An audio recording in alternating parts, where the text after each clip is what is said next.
Hey students, welcome. Thanks for joining. Tonight's session, Algebra 2 topic.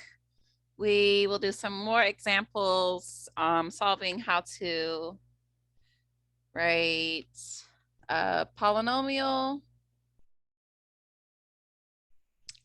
from complex roots. I encourage you to attempt the problems before reviewing the solution with me. So let's see. We'll pick up with being given, this is number 11 from our sheet. This is -3, root 3. So I'll speed it up a little bit on this session since we've already gone through a few examples. So the first thing we recognize is, okay, one of our roots is a square root. So first off, yeah, we know these are our roots. We know that x equals -3 and x equals the square root of 3. These two were given. But we remember to assume that these square roots occur in pairs. So not only do we have x equals root 3, we also have x equals the negative square root of 3. So yeah, here we'll have a polynomial with 3 roots. So we should expect x cubed as in our final answer. So we write these as their factors, and that's where I just want this to be an equation that says x plus 3x minus root 3x plus root 3 equals 0. Because if any of these equals 0, then the entire equation equals 0. So I'll write them beside here first again, just to quickly show how we did that math. It's just adding 3 to both sides. Okay, now our equation's equal to 0. Adding or subtracting root 3 from both sides. Okay, now this one's equal to 0. And then adding negative root 3 to both sides. And yeah, that's equal to 0 as well. So these are our factors. So we have our factored polynomial, x plus 3 times x minus root 3 times x plus root 3.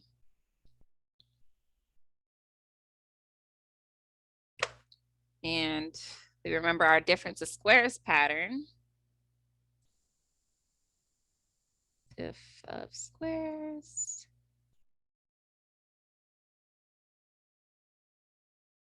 A little squeezed. Where if we see a plus b times a minus b can be rewritten as a squared minus b squared. This is our a, this is our b. Again, same a, same b. And here I'll bring down this first factor, x plus 3. And we rewrite from this form to this form. So a, which is x squared, minus b, which is root 3 squared. And let's get rid of this root 3. Let's square it. So bring down my first factor again.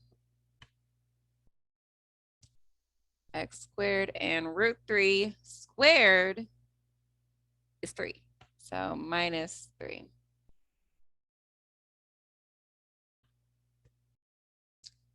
And yeah, we're almost done. We just need to FOIL through to get this into our standard form.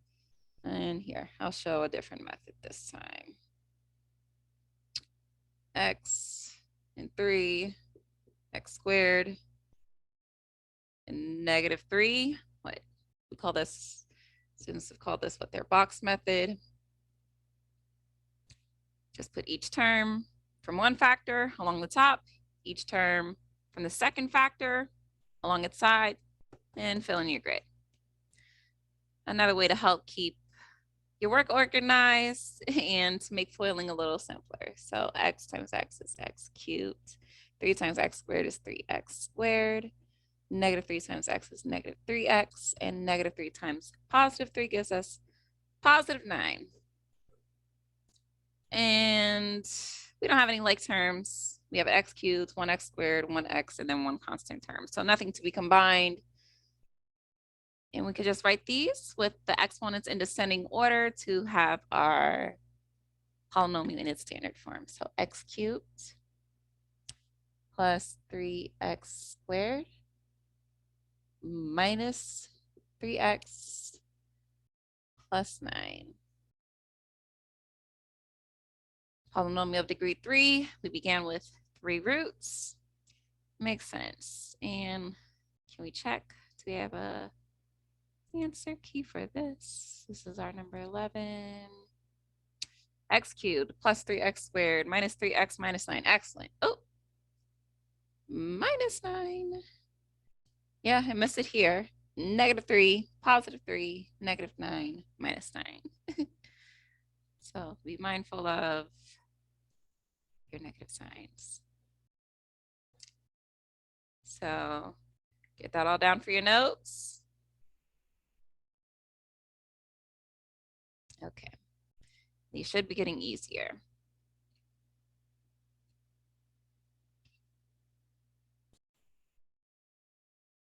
Okay, and on to the next one. Let's see, what's our next problem?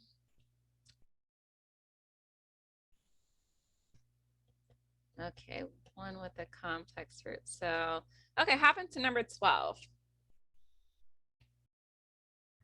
So here, this is what they give us. 1 plus root 10. They say MLT2, multiplicity 2. And then they also give 1 minus root 10. So what I think is a little tricky about this one is the way that they present it. Like the other ones we've had, we were given probably just one root and not its pair. So I think with this one, they give us this one root, and okay, what's different with from what we've already done is now we see that we have a multiplicity of 2. So not only does this have a pair, but those pair occurred 2 times. They told us the pair, so we just need to know, okay, well, we also have 1 plus root 10 again and 1 minus root 10 again. Yes, the multiplicity of 2, that tells us we have 2 of these roots. And then again, because it's a complex root, we see this radical, so that tells us, okay, we need the one that's given and its conjugate. But they gave us both. So I think, I don't know if they were trying to help you out or if it made it a little more confusing. But we wouldn't have thought, like if this was what was given, then okay, yeah, we'll assume this in its pair. Even if I assume this in its pair, it would bring us back to the other one. Like, let me write it in that order as if we saw it. So if we saw this, and I said, well, okay, I know that this occurs as a pair, I need its pair. And then it says it occurs 2 times. So I need that root to appear twice. So I just hope it's not confusing what they gave you, because they actually gave you both roots this time. Now they are telling you that this complex conjugate pair occurs twice, because multiplicity 2 tells us that. So yeah, from here, we have 4 factors. X equals this, X equals this, X equals this, X equals this. So we want each one set equal to 0. Here, so let me rewrite the first one. X equals 1 plus root 10. I need to subtract the 1 and the root 10 to get it on this side with X, and only have 0 left on the other. So X minus 1 minus root 10 equals 0. And then what? We had, yes, X equals 1 minus root 10. Okay, so I need to subtract 1 to bring it to the left-hand side and add root 10 to bring it over here as well. Equals 0. and I'll have 4 factors. Because again, that multiplicity 2 tells us that this conjugate pair occurs twice. So I'll have x minus 1 minus root 10, x minus 1 minus root 10, 10.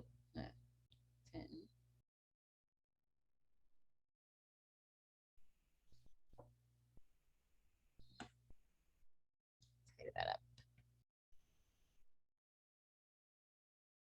And then again, for the pair, x minus 1 plus root 10 times x minus 1 plus root 10.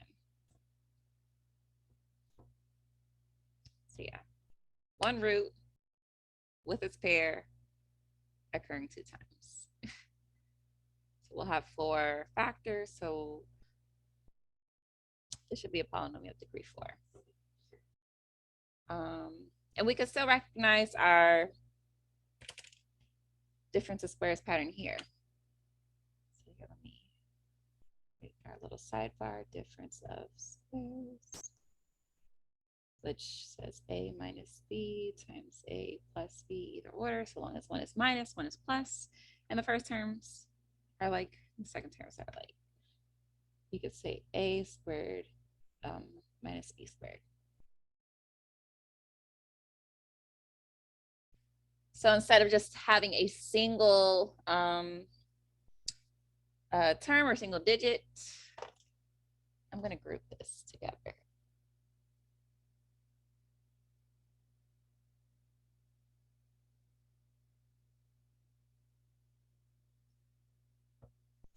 So I have, this is my A, and then this is my B.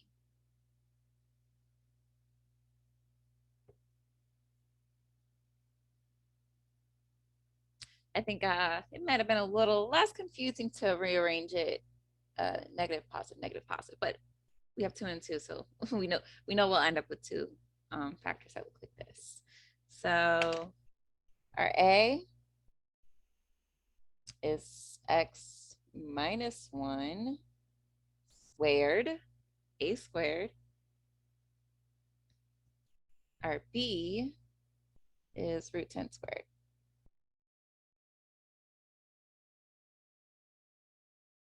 And I'll have 2 of those. So I could just say squared. Just right now, for the sake of space, not to write it all out. But let's simplify what's going on inside of parentheses. But just a quick recap. Again, I just grouped these first 2 terms together and called that my A, because yeah, it looks the same here in the factor with the minus sign as it does in the factor with the plus sign. So this is my A. And this is my B. So this isn't just x squared minus 1 squared. We expand this.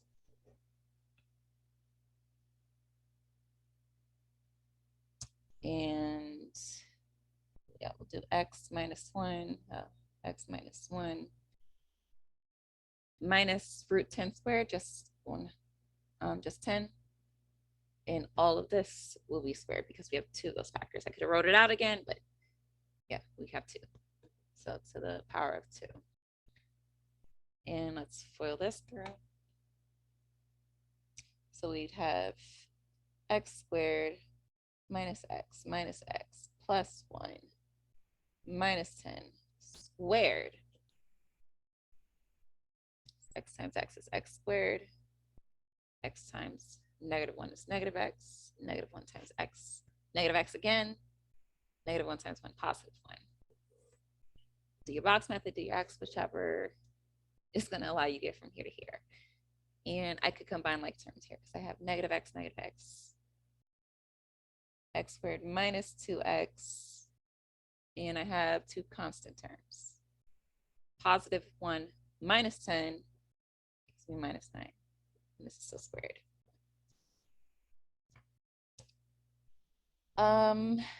Here, I'm ready for my box method. For you all's sake, I'll show you the second factor now. So instead of leaving that squared up there, I also have x squared minus 2x minus 9. I just went from the exponent to actually showing the two factors. And here it may be useful to do your box.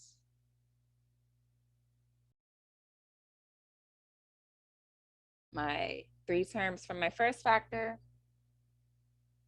and my 3 terms from my second factor. And I'm mindful to keep the negative sign preceding it attached to that term. And I fill in the grid. X squared times x squared, x to the 4th, x squared times negative 2x cubed, x squared times negative 9x squared, negative 2x times x squared, negative 2x cubed, negative 2x times negative 2x, positive 4x squared, negative 2x times negative 9, positive 18x, negative 9 times x squared, negative 9x squared, negative 9 times negative 2x, positive 18x, and negative 9 times negative 9, positive 81. And all my new terms for my polynomial standard form, they're all here. We just need to combine them, combine like terms. So this will go from here to, I only have one x to the 4th term.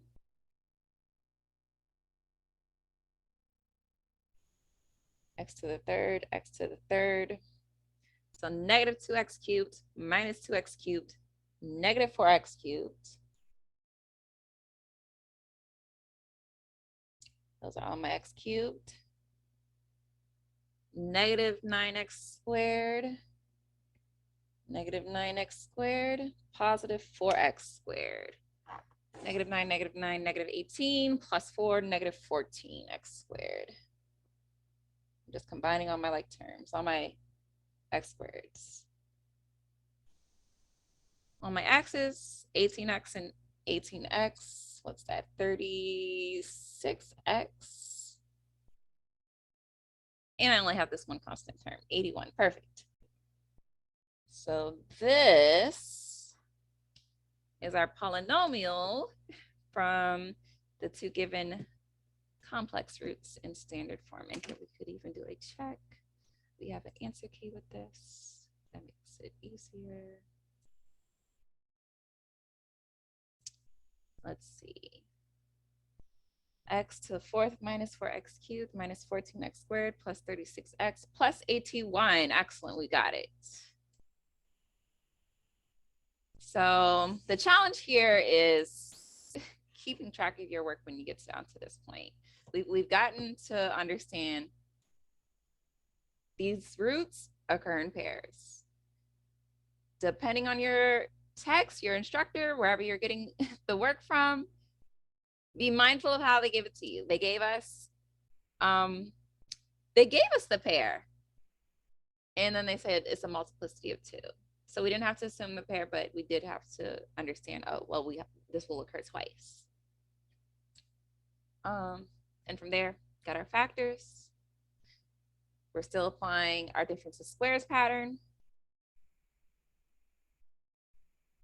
And then we're doing the algebra, foiling through, combining like terms, keeping order, and being very mindful of our signage. So that's everything. Did you get stuck anywhere? Was anything confusing?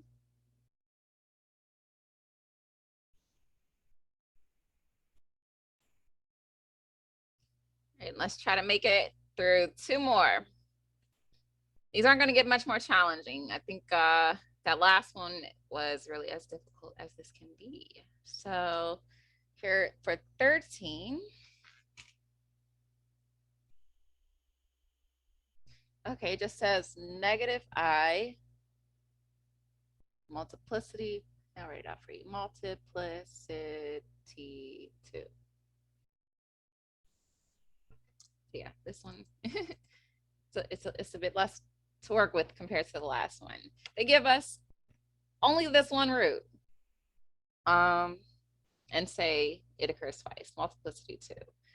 So not only do we have x equals negative I, we have its pair. These always occur in pairs. So we also have x equals positive I. And we need to make it so that each of these equals 0. So x plus I equals 0. Moving the negative I to the left. And x minus I equals 0. Moving the negative I to the left-hand side again. Or the positive I to the left-hand side. So we're subtracted. These are our factors. X plus I and x minus I. And you know what to do from here. This is your difference of squares. Here it is again. Difference squares. So A minus B, same numbers, but adding. I'm gonna rewrite it like this.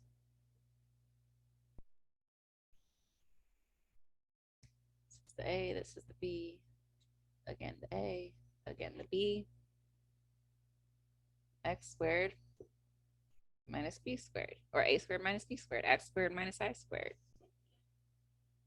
You remember our imaginary I equals the square root of -1.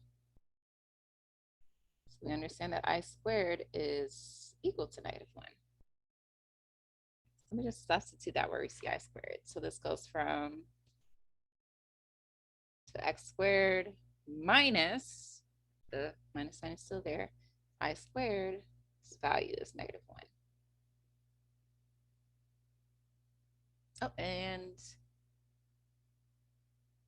I have, I left off the additional factors. Because yeah, we said it's multiplicity 2. So there's 2x plus i's, 2x minus i's. I'll just call it that here. Or there we go.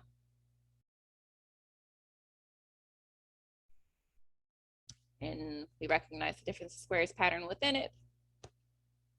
Apply that there. Apply it here.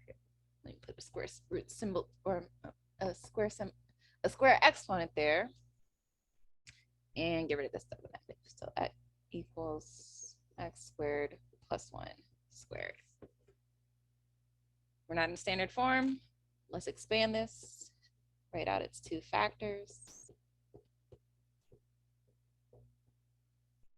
And FOIL through, do your box, whichever is going to be easiest.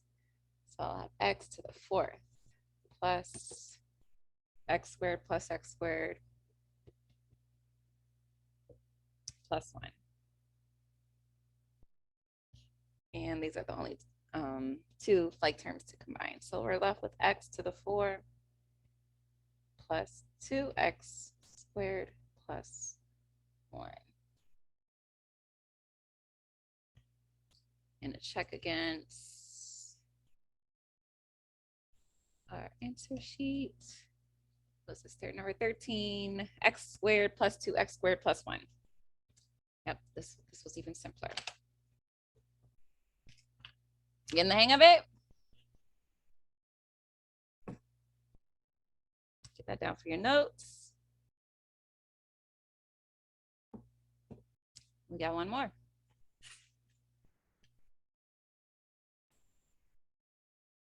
Okay, clean whiteboard, fresh sheet of paper, ready for one more, and then we'll wrap it up. So you should be able to do this on your own. This again, we're not getting any more difficult. This time we're looking at the 14 gave. So they give 4/5 and 2i. These are the two roots that are given. So we know that we have x equals 4/5, a real rational root, and we have this complex root. One was given, and we assume it's fair. We know that they always occur in pairs. So not only do we have x equals 2i, we have x equals -2i. We need the factors from here. Let's make it so that these equations are equal to 0. Just bring the right-hand side over to the left with the x.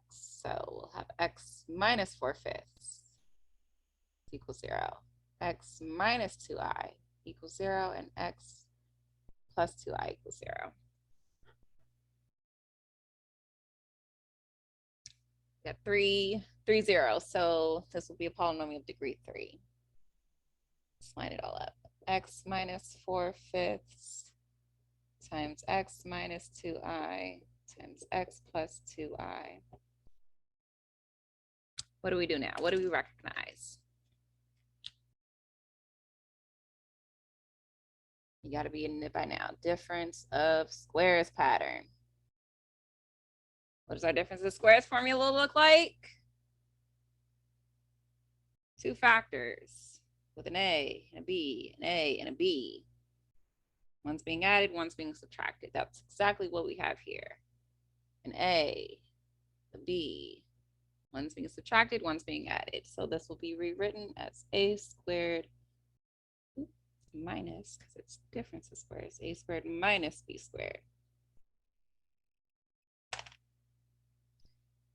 Bring back down this first factor, x minus 4/5 times a squared, which is x, b squared minus 2i squared.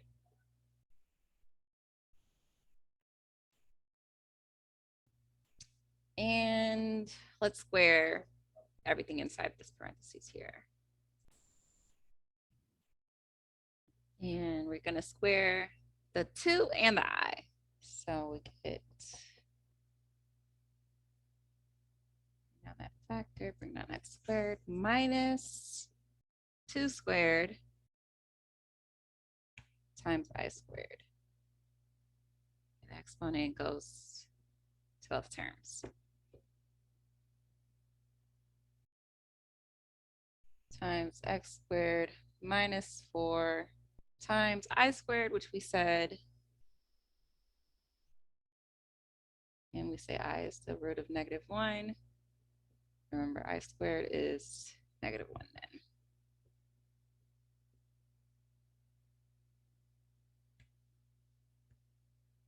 And we can multiply this. X minus 4/5 times x squared. -4 times -1 is now +4. And we can FOIL through. X times x squared, x cubed, x times 4 plus 4x, -4/5 times x squared, and -4/5 times 4. So I put it over this one just so I could see, okay, I'm multiplying two fractions. I multiply straight across. 4 times 4 is 16. 5 times 1 is 5. And I just have a little rearranging to do.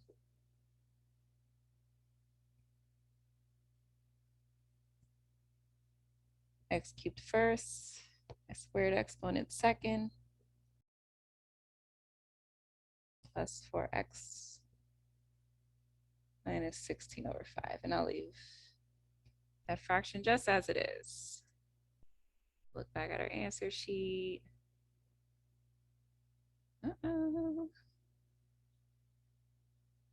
Something gone awry. Not quite the same. So let's see. Started with 4/5 and 2i. And we assumed it's pair. And that gives us x minus 2i and x plus 2i. Our difference of squares says we could rewrite this as x squared minus 2i squared. 2 squared is 4. I squared is -1. And this becomes +4. And yeah, let's see. Where did we go wrong? How did they get a 5? Up in front. Oh, okay. I see what what I'm looking at. So their final solution, it just doesn't include these coefficients as fractions. So, and even looking back at the instructions, it reads, write a polynomial of least degree with integral coefficients. Integral, integers, 1, 2, 3, 4, 5, numbers, whole numbers, not these fractions. So the last step, here, I'll unbox this. It's equivalent to the final answer, but to have it in the form that we like our polynomials to be in, and to address their question where they said have them as integral coefficients, let's multiply this entire thing times 5, because that'll get rid of these 2 fractions. And here, I'll have to squeeze up in here. So our final answer is 5x cubed. 5 times -4/5, so the 5 will cancel out, so just -4x squared. Or, yes, 4x squared. 5 times 4 is 20 plus 20x. 5 times -16/5 just leaves us with the -16. And that's how we want our answer to look, with whole number integers rather than those fractions. And yeah, let me look back one more time. Is this their form? Yes, 5x cubed minus 4x squared plus 20x minus 16. Whew, it is a relief when you realize you did it right. So that's the final practice here, and it doesn't get much more difficult than this. So I have this for your notes. Just one more quick summary. We recognize any pairs that are missing that weren't given and use them to write our factors. Recognize how to use our difference of squares equation to rewrite those complex conjugate pairs. To go from here to this form. So I'll condense that. Anywhere we see I and I squared, we're going to substitute for -1. And then we do the algebra to get into our standard form. New with this question here compared to the other practice we've gone through is, yes, we ended up with some fractions as our coefficients. The question specifically said, here, let me read it one more time. Their question reads as,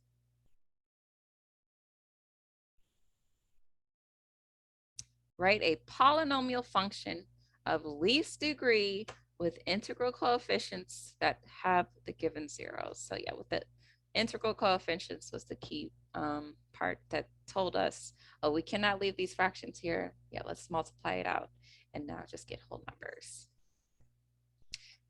So this is as challenging as it could get. So that's about it. How did you do? Anything still confusing? Anything we should go back and look at? Let me know how you did.